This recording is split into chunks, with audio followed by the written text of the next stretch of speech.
Hello, I'm Catherine Sines, the president of the Rotary Club of Hudson.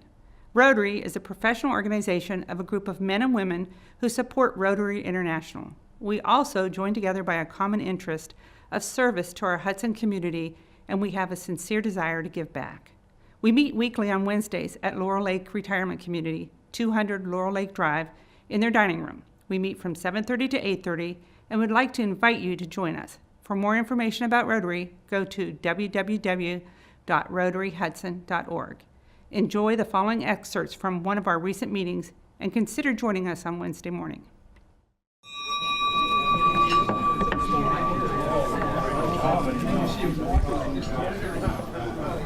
Good morning, Rotarians and guests. A lot of guests today. I'm Ron Strobel, the Sergeant at Arms. Welcome to the Rotary Club of Hudson. Our invocation this morning is by Patrick Shearer. Filling in for ailing Phil Herman, who's having his shoulder operated on this morning. Seeing as how spring may have finally sprung, I thought a Native American prayer might be appropriate this morning. We return thanks to our Mother, the Earth, which sustains us. We return thanks to the rivers and streams, which supply us with water. We return thanks to all the herbs which furnish medicines for the cures of our diseases. We return thanks to the moon and stars, which have given us their light when the sun was gone. We return thanks to the sun that has looked upon the earth with a beneficent eye. Lastly, we return thanks to the Great Spirit, in whom is embodied all goodness and who directs all things for the good of her children. In this we pray. Amen. Thank you.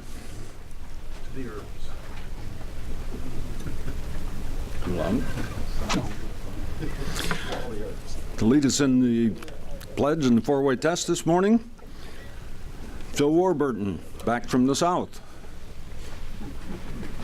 It's great to be back. I went to a Rotary Club down in South Carolina on Daniel Island, and they serve bacon and eggs there too. I just wanted to let you know that.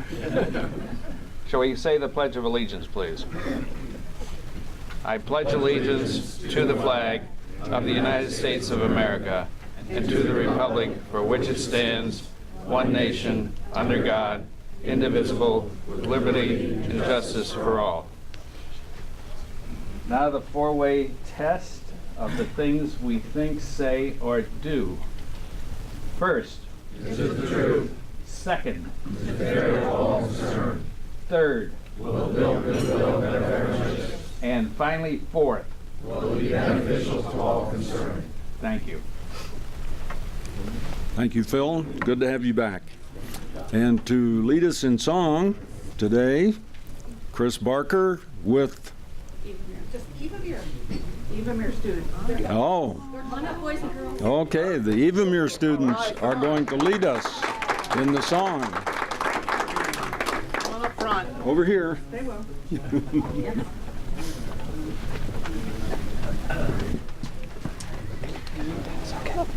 And let's scoot them down just a little bit further. Come over this way. All right, now we'd like you to join us on this one. So once you hear the theme, you can join us, okay? Ready? So, do the movements too. Can I just my name is Mr. Shaw, or Jonathan Shaw. I'm the kindergarten teacher, and these are some of my fearless students. This one is not okay. Wait. No, she's over there. Yeah, this one. Her sister's over there. Okay. So these are my students, and we're going to sing The Wheels on the Bus. You ready? Follow along with me. The wheels on the bus go round and round, round and round, round and round. The wheels on the bus go round and round, all the way to town. The people on the bus go up and down, up and down, up and down. The people on the bus go up and down, all through the town.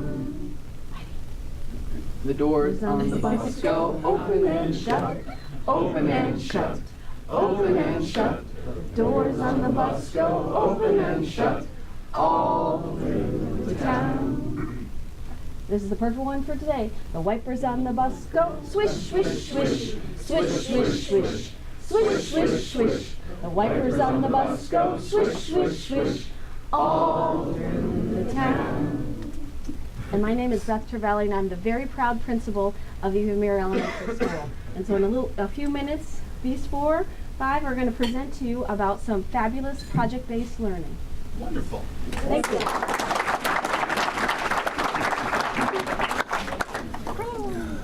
Thank you all.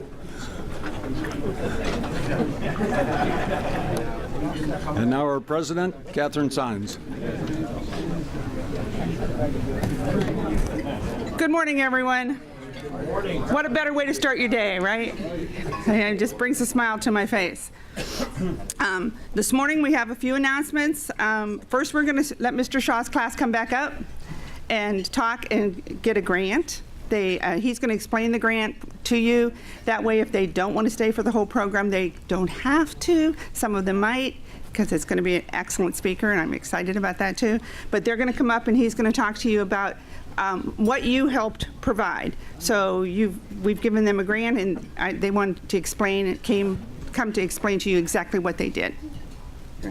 Okay. Yes. Hello. Again, my name is Mr. Shaw, or Jonathan Shaw, and... Mr. Shaw, take this if you're going to be away from that. Okay. And if the kids are going to be speaking, they're probably going to need this Okay. at the appropriate time. Sure. So, Mrs. Trevally kind of told you a little bit about what we've been doing in the classroom. It's called project-based learning, where a lot of our learning comes from real-life things that we're trying to work on. This year, our project-based learning, we've had one center question that we've kind of wrapped everything around. How can we give back to Hudson? And so each project we do, we have that question that drives us. How can we give back to Hudson? This project that is up on the screen right now is part of our question, and it kind of came from some work we were doing in the classroom with our blocks. The students wanted to build buildings of Hudson. And I've had a lot of new students move into town. And there was 2 students, come here, Jason and Angie. Go ahead. This is Jason Pink. and Andrew Wasco. so these two were working together in the block section. They were talking to each other about how Jason has moved into town. He's not quite familiar with Hudson just yet. Andrew has been here for a little while, and he was more than eager to help Jason learn about the different buildings in Hudson to build. They were working on the clock tower, and Jason brought in a pamphlet of Hudson that we've had, and they opened it up and they looked at the clock tower, and they were building the clock tower. And then we were looking a little bit more closely at the pamphlet. And I told them what it was about. This is all about Hudson. This is all the places you can go to, the places you can eat, maybe some realtors, things like that. And for a kindergartner, that wasn't very interesting. They're like, well, we only want to use the picture and the map on the back. Well, how could we make something that's interesting for a 5- and 6-year-old? And especially, how could we make something important for a 5-, 6-year-old that just moved into town? So that's how the project started. Behind me, you can kind of see, if you want to scroll up, I don't know. We wanted to get 4 categories. What's the favorite treat shop? What's the favorite place to eat?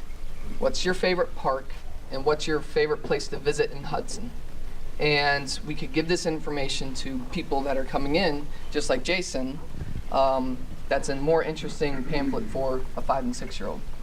So we have our map right here. Can you actually go up to the top page? What we did was we created a survey for the entire school to take. We had 319 students vote on their favorite place to eat in Hudson, their favorite treat shop to go to, their favorite park to visit, and their favorite place to visit. So right here, it's upside down, but right here we have the favorite treat shop was Lulu's. We agree. The favorite restaurant was yours truly because of the mouse pancakes. The favorite park was Cascade Park. And actually their favorite place to visit in Hudson, according to 319 students, was the library. That was their favorite place. It's because we say readers are leaders. Readers are leaders. So we weren't done just with the survey. We wanted to make something that was child-made. And we connected with one of our students in the classroom. His father, he's a graphic designer. I brought him in. I said, this is what we're working on. We want to make a big pamphlet for people that come into town, but I want it to be 100% child created. And all of the art you see, all the handwriting you see, the words, the symbols, everything was 100% created by the students. We were able to take all of their work and create a digital copy of it. The sentences, the reviews for each place.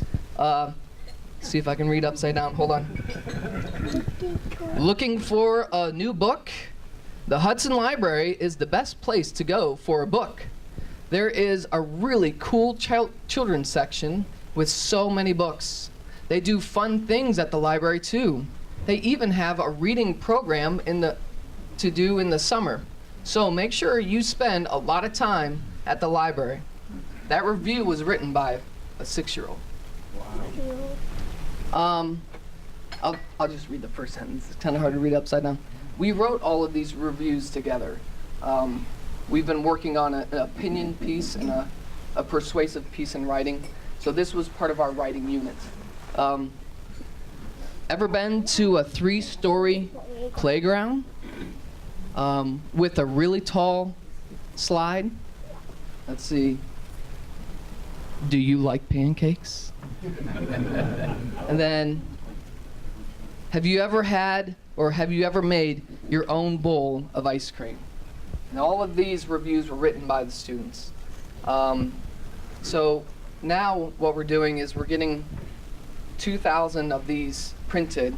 They're going to be a little bit bigger than this. What size? It'll be 16 by 18. 16 by 18. And when you move into Hudson, there's that basket that you get. These are going to go into the baskets. We're putting these into the visitor center, into the library, everywhere around Hudson. So a 5- and a 6-year-old can pick up a packet or pamphlet and have the best day in Hudson according to 319 students. So we have everything on the back here with the map, and you can follow the trail to have the perfect day in Hudson. And that was pretty much what we did. So. And if we could just introduce all the kids. Oh, yep, come here. Come up front. Come here, guys.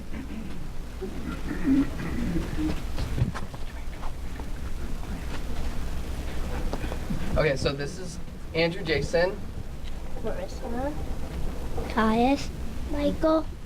and these are some of the students that have worked on this project this year.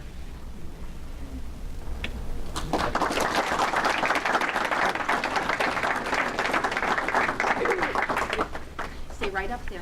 You're gonna stay up there because we're gonna do Give a a big photo. check. Oops. So, is this on? Yes. Yeah, so Jonathan and Beth, on behalf of the Rotary Club of Hudson and the Rotary Foundation, we would like to award you with this grant of $300 towards your project. This is just part of $45,000 that Rotary provides every year in forms of grants and scholarships. So thank you for your good work. Could I just say thank you to the Rotary? We really appreciate all of your support, and these are our future leaders of our country, and so how exciting for you to help them grow and learn, and we are just so proud of them. So thank you for all your support.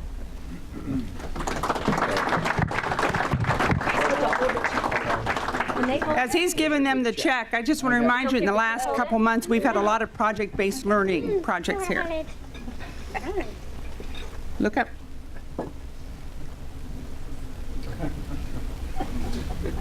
Got it, Jay?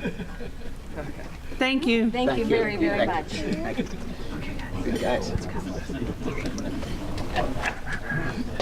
You have to stay. You have to stay. Yes. Take a picture and turn it upside down. The one that was just talking to me is my granddaughter, so. When they started out, they had, their first quote was very large, and then they did some value engineering, which I hear at work all the time, and brought it down and got it printed at a lot less of a price, and then they got everything but the $300, so we pushed them over the line and gave them the rest to finish their project. So I thank the Rotary for that too. It's a great learning experience for them, and I thank Mr. Shaw for all he's done with the kids. Next on our list is membership. Evan, would you like to come up?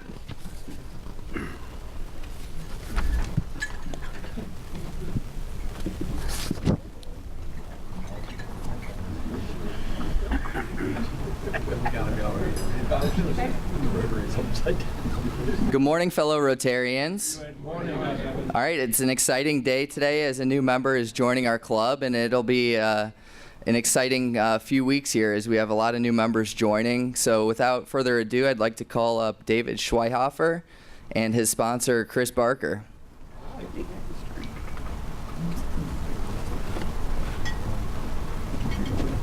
David, I'm famous for messing up last names, so I'm just going to keep calling you David, okay? Because you can always ask Joe Zapikowski. I think I finally kind of got that one. But, yeah. David, on behalf of the board and the membership of the Rotary Club of Hudson, it's a great pleasure to welcome you as the newest member of the club. We look forward to the friendship that you will share, as well as your participation in the many club projects that make our community, country, and world a better place in which to live. Rotary is an organization of business and professional people pledged to uphold the highest ethical and moral standards. Rotarians believe the worldwide fellowship and peace can be achieved when business people unite with the Rotary motto of service above self. Rotary activities exemplify the charity and sacrifice that one would expect from people who believe that they have a responsibility to help others. David, you have been chosen for membership in the Rotary Club of Hudson because your fellow members believe you to be a leader in our community, and because you possess the qualities of champion the message and principles of Rotary. You now become an ambassador of Rotary, carrying the ideals of service to all within your sphere of influence. Our community will know and judge Rotary by your character and service. We will also look to you for inspiration as we strive to become better Rotarians. We now ask your sponsoring Rotarian to vest you with the distinguished badge of a Rotarian, your Rotarian pin, and a name badge. We ask that you wear your Rotary pin with pride, not only to all Rotary functions, but in your many endeavors, as a symbol of your commitment to Rotary ideals and our recognition of the contributions towards a better world. Fellow Rotarians, please rise and welcome our newest Rotarian, David. Yay. Here we go, Mr. Schweihofer. And your little Rotarian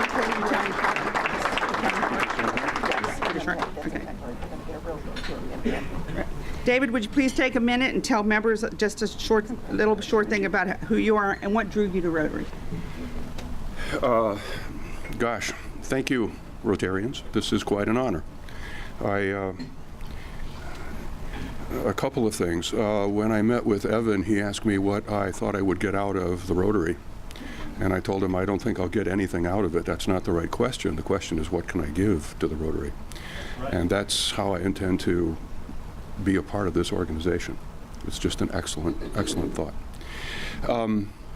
The other thing I would like to say is that in my time here as a visitor, I've observed that there's a wildly reckless, unfettered dispensing of lame jokes. Accordingly, what do you call a boomerang that doesn't come back? A stick. You said they couldn't hear you back there. You couldn't hear me back there? Unfortunately, they heard it. They did hear me. It's a real honor to be sworn in. Thank you. I'll go to the office now where I'll be sworn at.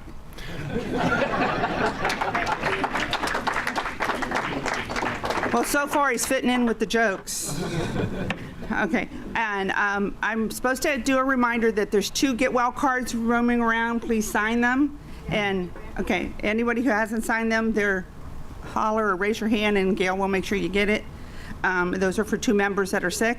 And speaking of Gail and Ron, would you like to come up and talk about the gala? I'm getting excited for it.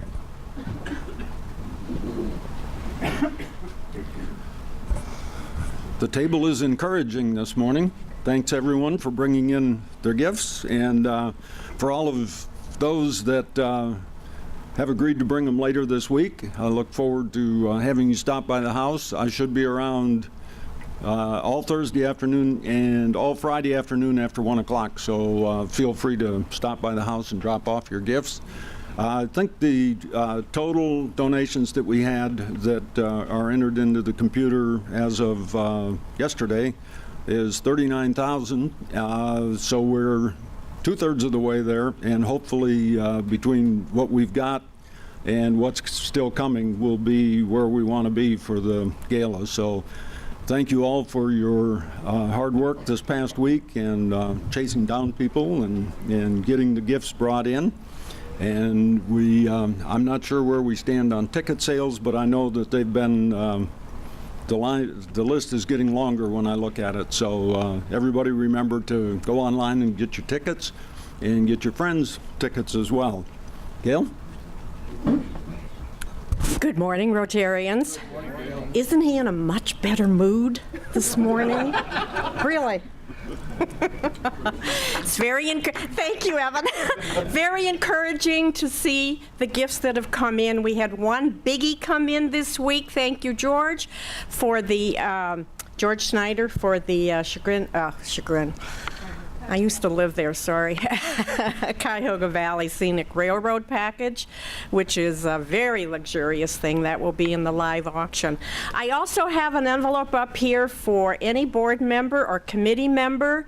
In lieu of donating a bottle of wine, you could just give me $20 and I will be happy to purchase for you. And I actually prefer the $20 because then I can go and buy wonderful wine, $35, $40 wine on sale, and thus make our big bucket at the end, which Joe auctions off. So that's it. So if anybody has their $20 today, I'd be glad to take it. Thank you very much. Thank you. Thank you. It's not that long. It's getting there quick. So next on our agenda is our speaker, and Evan is going to introduce Dr. Robert Aguilar from Western Reserve Academy. And it's kind of appropriate for Evan to introduce him since he is a graduate of the Western Reserve Academy. And he's very proud. I'm proud of him too. Thank you, Catherine. It's been an enjoyable morning talking with Kevin and Allison here. They're seniors at the Academy doing awesome things with Dr. Aguilar. They're going to tell you more about that today.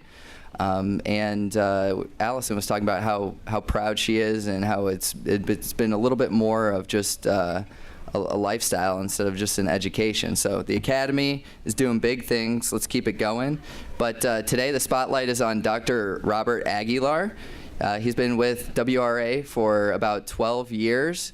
And Dr. Aguilar started out, he got his bachelor's in science from New Mexico State. Went on to his master's in science from the University of Texas, and he completed his doctorate at Cleveland State University and the Cleveland Clinic.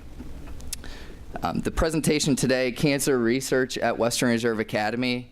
It's absolutely incredible what Dr. Aguilar has created. They have a lab there, and they operate just as any other lab at the Cleveland Clinic or any other world-renowned organization. Dr. Aguilar has many publications and has been highlighted in Cranes as one of the top educators back in 2014. And I'd like to introduce Dr. Robert Aguilar and students of the Academy, Kevin and Allison, and look forward to your presentation today.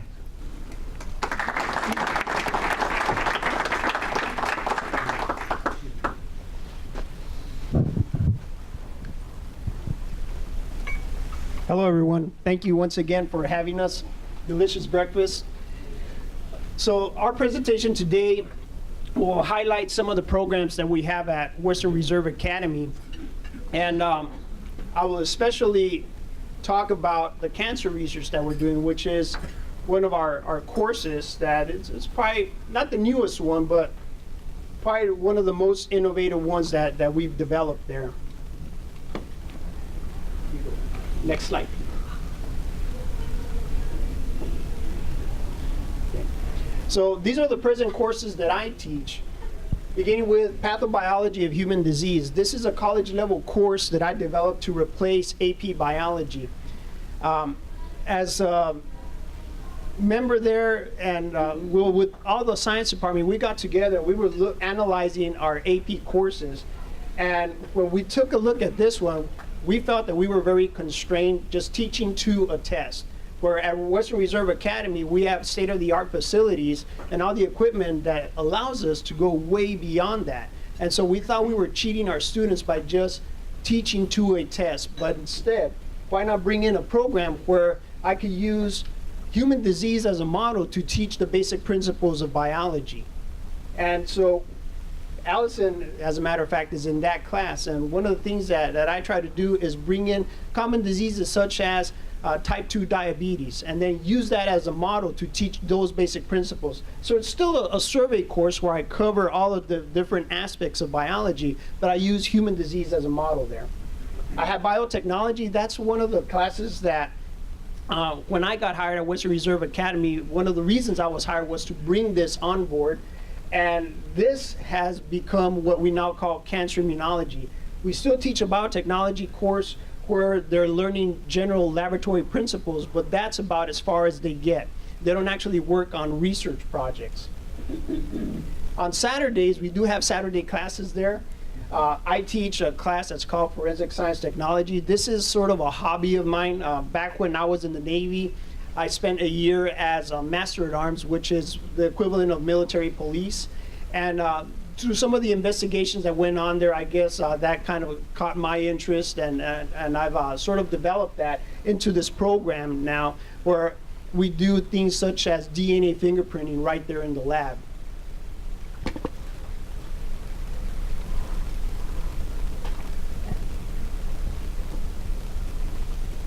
So this is our other course, Cancer Immunology, and this is the one we're going to focus on.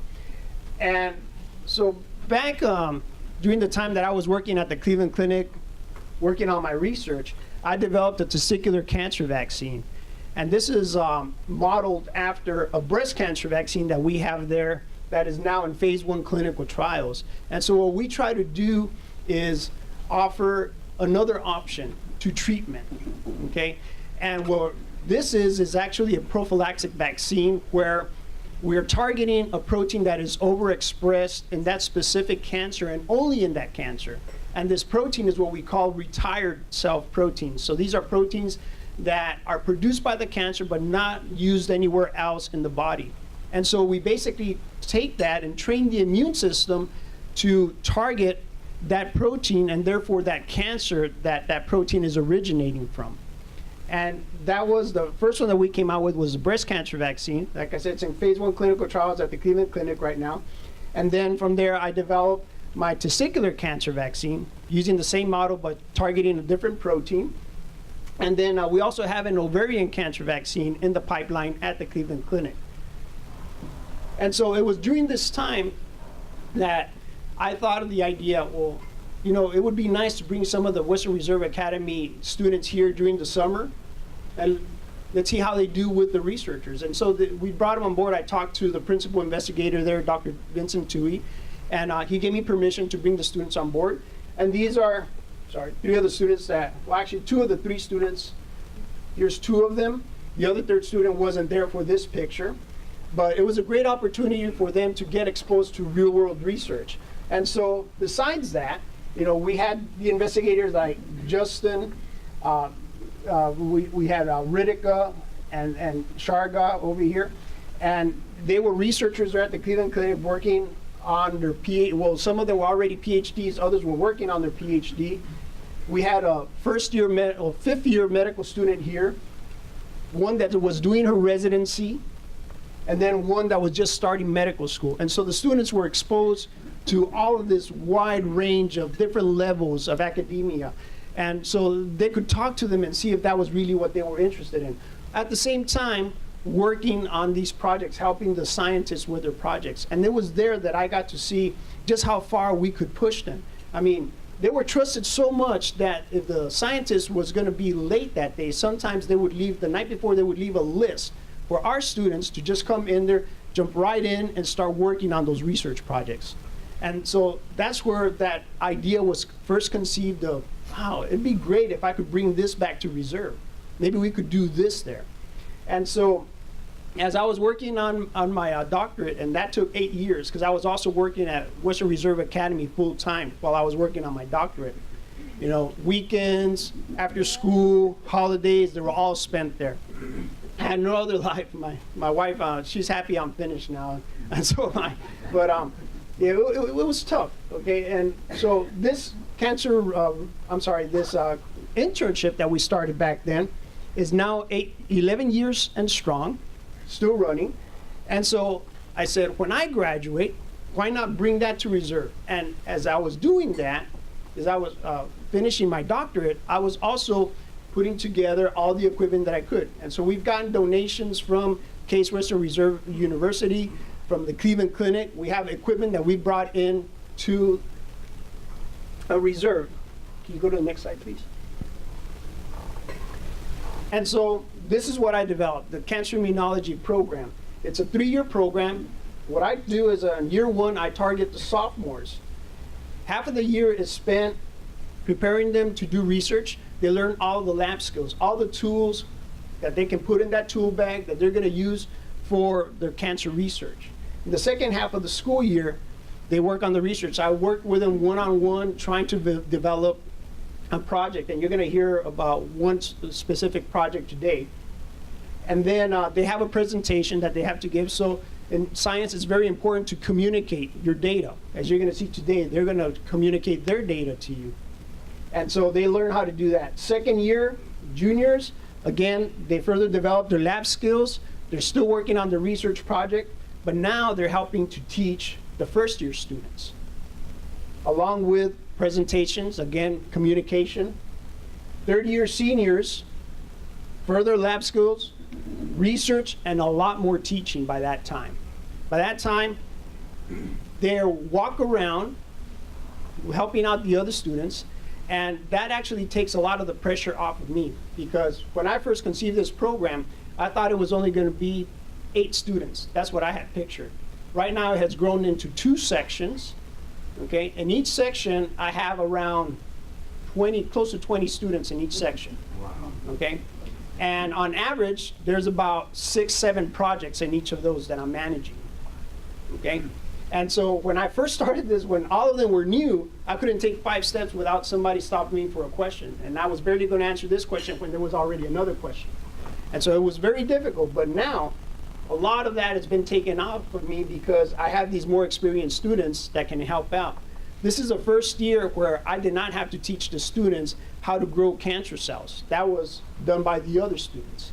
And it was so nice just to walk around and watch them teach the other students. And it also gave me an opportunity to see what bad habits they had developed, things that they were doing and changing that. I was like, where'd you get that idea from? I never taught you that. Okay. Next slide, please. And so now, here's Allison and Kevin, and they're going to talk to you about their project. Is this on? What do you prefer? Okay. All right. So in our research project, we investigated how 14-1 metastatic breast cancer developed from BALB/c mice would affect a different strain of mice called FEB, working specifically with males. When we tested this experiment, the different strain of mice grew gastric cancer, which is stomach cancer, after giving them an oral inoculation. The immune system of the FEB male mice should have recognized the invasive cancer and attacked it and got rid of it. However, this was not the case. This is similar to obtaining breast cancer cells from a woman and then giving them to a male who swallows them and then grows stomach cancer. In a separate experiment, we also injected 14-1 breast cancer cells under the skin of FEB male mice. In this case, their immune system was able to recognize the invasive cells and attack them and kill them. Excellent. So, in this line graph, it is clear that mice orally inoculated with 41 cancer cells gain more weight than the control group orally inoculated with only PBS, which is a neutral compound. Although both groups of mice gain weight overall, the 41 inoculated group gain weight at a faster rate. So this is an H&E stain.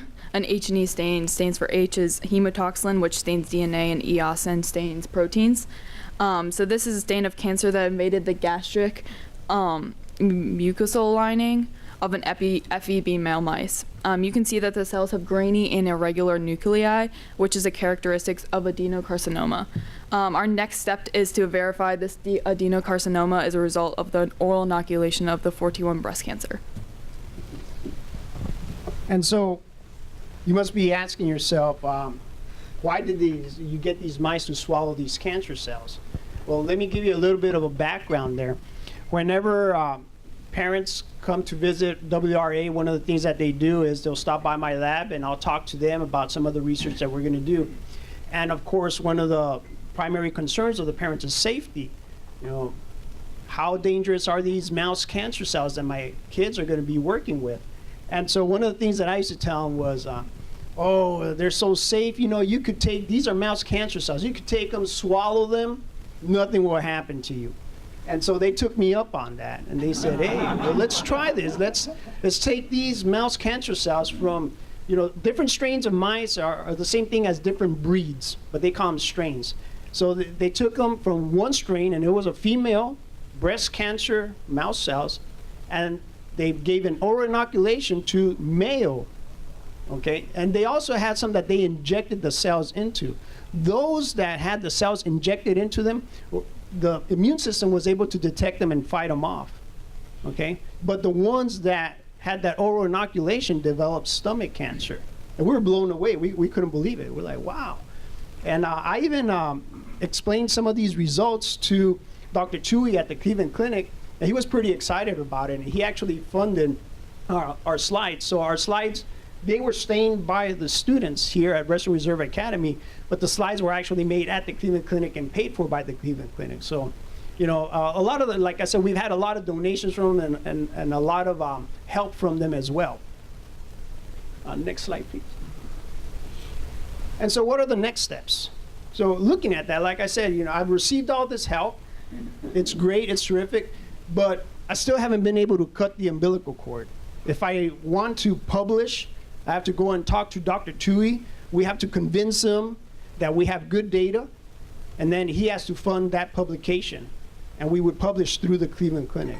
I would like to become independent of that, but in order to do that, we have to establish our own institutional review board. We have to bring on board a veterinarian. We have to get our lawyers involved, and then, you know, and we're not there yet. But we have started that conversation. We started the conversation with a lawyer, so we're trying to work that way. Once we're able to get there, we can secure funds. You know, I can submit for grants to, you know, National Institutes of Health, anybody, you know, American Cancer Society, and see if we can get some of that money. And like I said, this would allow us to complete all the requirements so that we could publish. We wouldn't have to go through the Cleveland Clinic anymore. We could just publish there from Western Reserve Academy. And then, of course, continue promoting science education through real-world experiences. We have students that are presently working on a prostate cancer vaccine there in the lab. We have other students that are exploring things like caffeine and the effect of caffeine on cancer cells. We have a student also working on capsaicin, which is the molecular compound in chili that makes it hot. And she read that can actually kill cancer cells. And so she's trying that out in the lab, you know, treating cancer cells with different concentrations of capsaicin and seeing what happens. And results so far look pretty promising. Now, can that be translated into feeding chili to mice? Well, probably not. We don't know. We don't know yet. We're not that far yet. But, you know, those are some of the things that we want to explore, but we have to take these next steps in order to get there. We also have students that have brought in a gene editing system where we can change the genetics in white blood cells so that they can better detect and attack cancer cells. And so, what we're doing there, we're not, building a volcano, filling it with acetic acid and food coloring and watching it bubble. We're doing real world science there at Western Reserve Academy. Thank you very much. Are there any questions? Get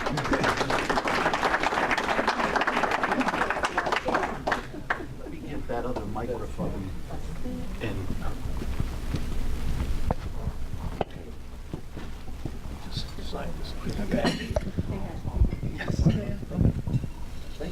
Where do you go from here? What do you hope to do after you leave Western Reserve Academy? You want to go first? Yeah, I mean, in this program, we are allowed to take our project with us after reserve career. I mean, if I have the chance at my college, I'll continue this research. Yeah, so we have learned so much research-wise. Like, he's taught us so much, so we are able to use our own skills and just walk into a lab next year and probably get some research done. We can help other professors that are doing research that we are interested in and just walk in and help them with the research. Sometimes it's paid, which is awesome.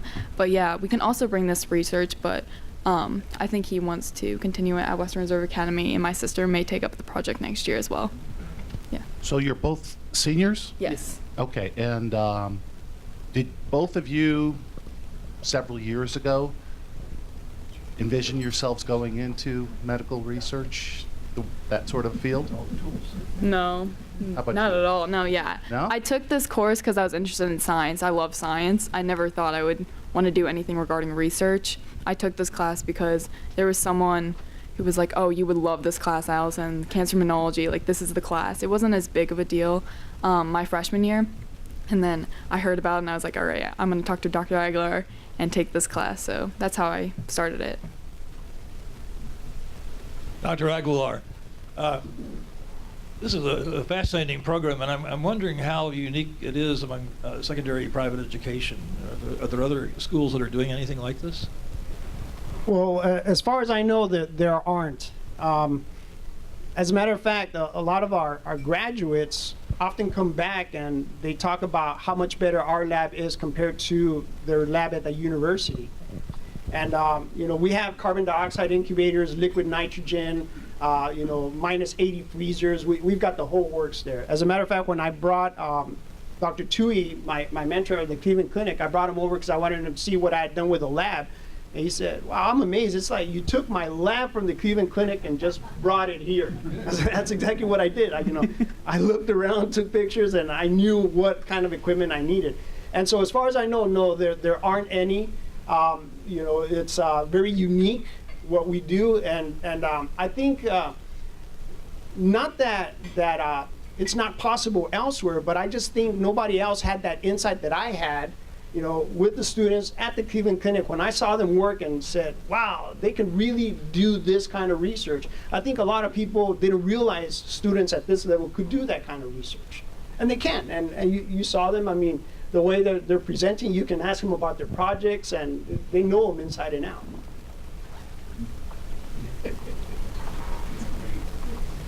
Yep. Oh. Here we go. Oh my God. So you guys are seniors, and tell us a little bit about your future in college, and also, do you think that you will stick with a medical field? I mean, is this something that you're going to pursue at the next level? And if not, what else are you interested in? Do you want to go first? Yeah. I'm going to Wesleyan University in Connecticut, and in the beginning of going to this program, I was just so interested in trying out new things, and I've heard this program is awesome, so that's why I applied that program, and I think I'm going to learn social science like psychology, history in college, but at Wesleyan we have open curriculum, so if I have the chance, I'll definitely work in a lab. So next year I'm going to Cornell University, and Right now, I'm in the engineering school, but I'm planning on pursuing biomedical engineering, so I'll be able to kind of coordinate the medical side and like the research side with engineering, which is kind of what I've been planning on doing my entire life until I kind of took this class and I was like, well, I really like medical as well. So that's what I'm planning to do right now, and then I'll hopefully research on the side as well. Question, do you, when you get to a point where you have completed a part of your research, do you have the pleasure of presenting it to your peers and for critical review? Yes, as a matter of fact, that's probably their biggest headache right now is they're putting a poster together. And so I've had all these assignments, due throughout the year, and it's all about developing that poster, with an introduction, the abstract, the experimental design, pictures of their data, graphs. They've now come to learn how picky I am on graphs. Take off those little tiny tick marks. There shouldn't be a dash here. And so they're working on that. Yeah, and we do plan on putting them together and displaying them. We have this area in our science building called the reading room where a lot of students can gather, and we plan on displaying them there. And I would like the students to stand in front of their posters, and as other students come around and take a look, they can answer questions that they have regarding the research.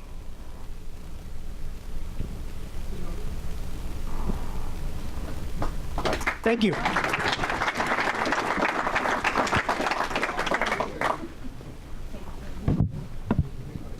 Thank you. Isn't it great to see from the kindergartens to the high school kids just what our students are doing? You hear a lot about, our future. This is our future. It's exciting. I'd like to have special thanks for everybody for the greeters. I don't know who was greeting today. I saw Jim Ahern over there. I didn't know if he's just being friendly or if he's actually a greeter, but absolutely. Oh, he was greeting. Okay, audio visual crew and setup crew: Dan Rich, Tom Page, Tom Tobin, and Clint. Thank you very much for chipping in. Ron Barnhouse. Special thanks to, we didn't have special service learning. The last thing we have is our Rotabuck. The drawing today is $11. Jackpot is $291. Allison, you want to draw? Oh, yeah. Come up here and do the last board.